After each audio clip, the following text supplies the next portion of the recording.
এটা আন্দালি প্রমাণ পাঠ্য ঈদের সময় আমার মেয়ের চিকিৎসার জন্য দেশে আমার মেয়ে অসুস্থ সেইটা ওরা ঈদের সময় সেটা বানাইছে যে আন্দোলনের কারণ না, এটা পাঠ্য ভিতরে আছে। পাঠ্যকে জিজ্ঞেস করবেন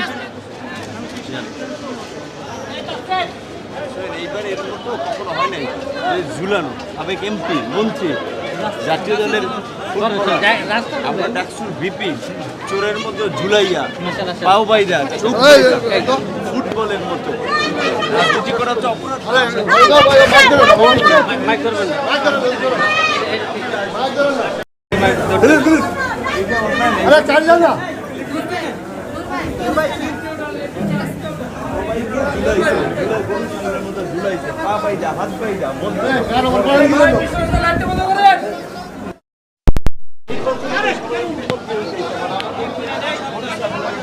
মোবাইল চোরের মতো ঈশ্বরের মতো বিবি কার্যালয় পিটাইতেছে।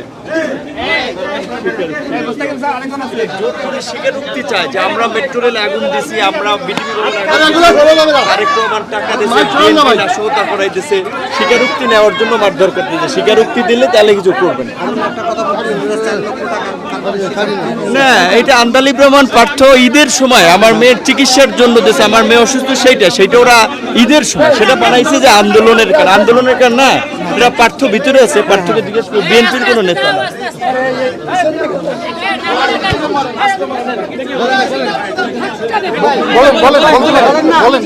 আমরা ভাই অন্যায় করি নাই, দেশের মানুষকে অনুরোধ করব যে আমাদের না শুধু দেশকে মুক্তি করার জন্য, আমাদেরকে সেভ করার জন্য গণ আন্দোলনের বিকল্প নাই। এই 400-500 মানুষ হত্যা করেও যদি এই সরকার টিকে যায়,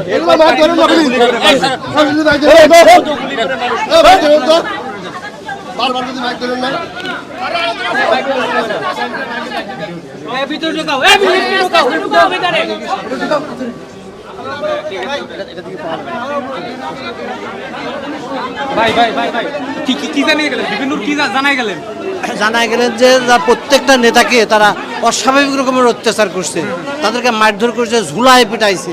সেই কথাই বললো যে সাবেক এমপি এবং এই যে আমিনুল ইসলাম টুকু দিয়া, জামাতের দিয়া, রিজভি দিয়ে কাউকেও সবগুলোকে উপরে ঝুলাইয়া পিটাইছে।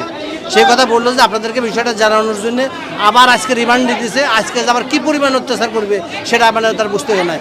আর যে টাকা পয়সা লেনদেনের কথা কালকে ডিবি হারুন যে টাকার কথা বলছে, ভিপি নূর টাকা নিছে, এটা সঠিক না। এটা আন্দালিবুর রহমান পার্থ গত ঈদের আগে তাকে পারিবারিক একটা বিষয় তাকে এই টাকাটা দিয়েছেন।